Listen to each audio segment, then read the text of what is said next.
want to talk to the teacher who won't let herself leave because of her students. I know you. Yeah, I know plenty like you. You tell yourself you can't leave because who will take care of them? But here's what I want you to consider. What are your students learning right now? Watching you show up depleted, going through the motions, running on empty, about what it means to be a professional adult woman. Are they learning that you pour until you have nothing left?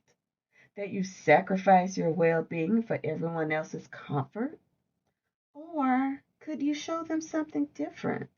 A woman who knew her limits, who made a hard decision, who built something new. That's a lesson too. And it might be more valuable than anything on your lesson plan. You cannot pour from an empty cup, sis. And you deserve to be full. Grab the free guide in my bio. It's the first step to taking care of yourself first, so you can eventually take care of others better.